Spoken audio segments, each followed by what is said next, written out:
The Niger Delta, known for its rich biodiversity and culture, has provided economic and ecological significance to Nigeria. This region plays host to Nigeria's major oil industry, despite its natural wealth and economic contributions. The Niger Delta faces several challenges related to climate change, insecurity, and conflicts. These issues threaten the region's stability, environmental health, and socio-economic development. The connection between climate change impact and insecurity has given rise to economic challenges exacerbated by ecological degradation and disruption.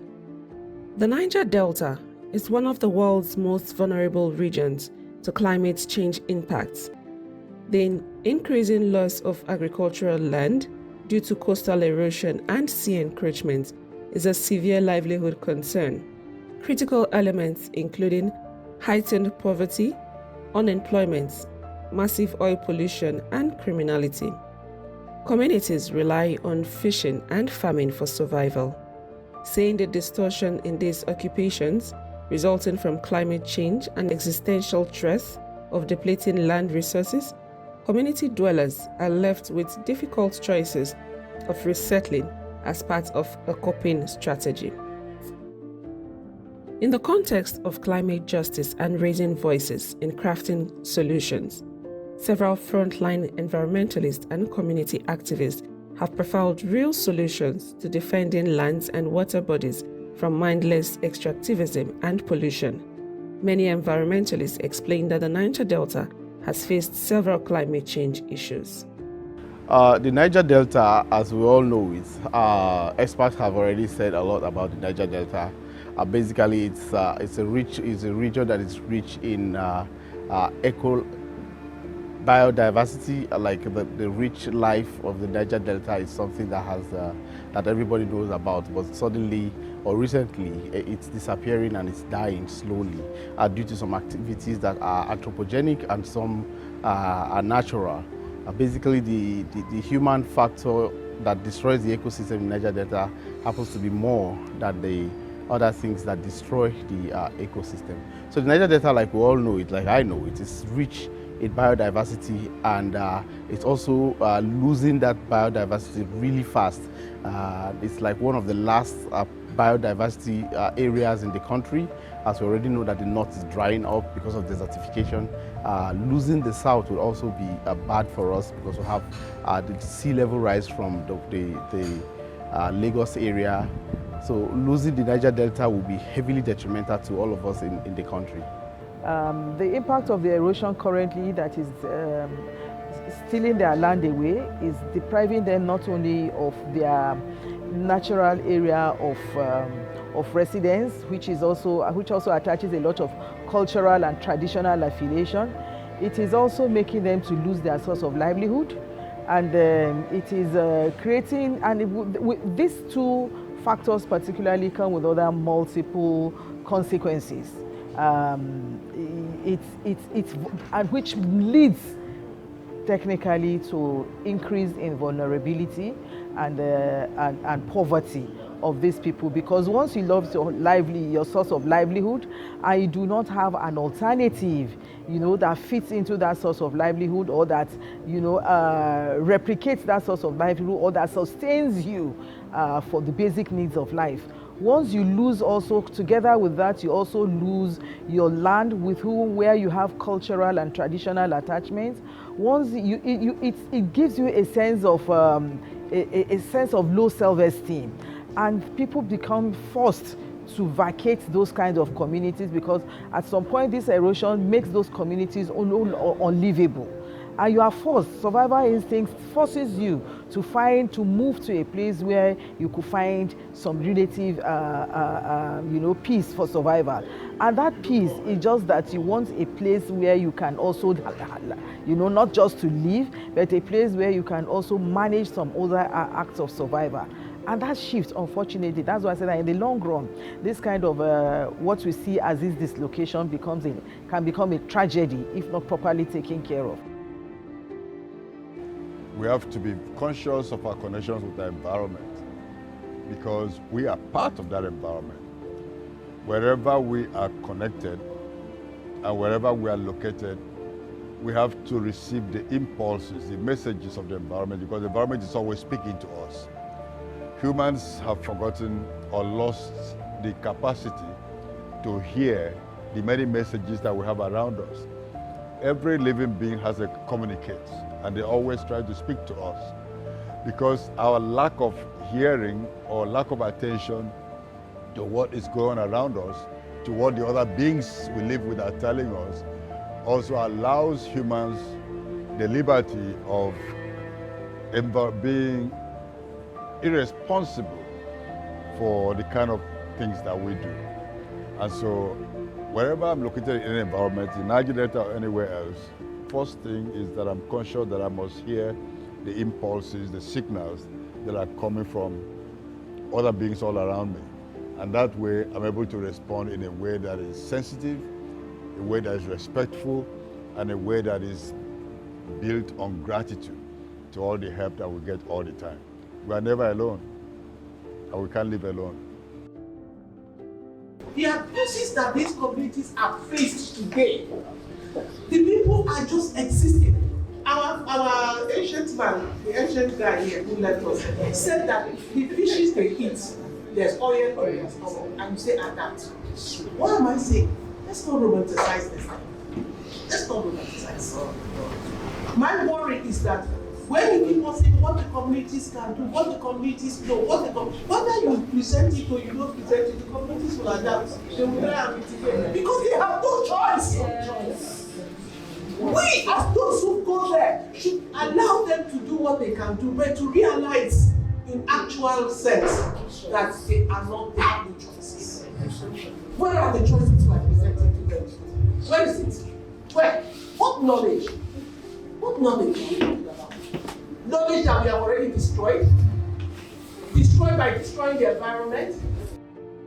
Communities of the Niger Delta region are faced with cross-cutting climate change issues, including floods, erosion, unpredictable rainfall patterns, and excessive heat. These impacts are multiplied by massive pollutions. According to NOSRA reports, which amounted to 1,300 spills on an average of 5 spills per day in 2018 and 2019. Most affected by this are the impoverished extractive communities, which have been treated as sacrificial zones since the first commercial oil well was sunk in Olebiri 68 years ago. Climate change is not something that is coming to go. It has come to stay.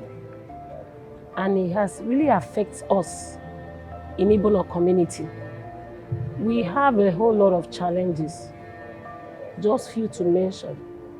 The sea rising is as a result of the climate change. A colleague of mine that has a sit-out has so many where he rented to do his business. Within a short period of time, he loaned money from the bank to fix that place. But within a short period, he couldn't even recover the money that he loaned from the bank. To the greatest surprise of us, the sea rises and takes over the place. Just one day he came up and hit the building. Everything, the freezer, everything in that place collapsed. That place was not, you can't know that there was a structure in that place. That was as a result of the sea rising. So many people lost their houses, lost their life, lost their properties as a result of climate change, and which causes from the production in our community. Climate change has really affected us, predominantly people in Bonny are fishermen, but then they still do subsistence farming. So the both ways they've been affected. One, in the area of rise in sea level, which has affected them, especially those that are planting, those that are into small farming system or subsistence farming. It has affected them when the flood comes, when the level of the sea rises, it affects them. Their crops are being affected because you know the crops, they need fresh water, but our area is salt water. So the salt water at times gets into these areas, and then it affects the crop. And also, at times it overflows into fresh water. So for those that are fishing, that are into freshwater fishing, it also affects them, because those fish are not, they don't survive on fresh salt water. So once the salt water gets into the fresh water, it kills them. Many children don't go to school because of flood. Like in Bayelsa State now, they have 2 breaks within 1 term, flood break and one other one I couldn't remember at the moment. So you see that it reduces education within the children, because they go to school, now it's holiday, they have to go back to school in the next 1 month. They are kids, so they might tend to forget. So it reduces education participation among the children. How about health? Flood brings about all kinds of diseases. Talk about cholera, talk about tuberculosis and all of that, including malaria. So health centers will have to be equipped to be able to withstand this kind of pressure that erosion brings. We need to also understand that in times of climate change, you don't normally be able to predict the varying temperatures at that point in time.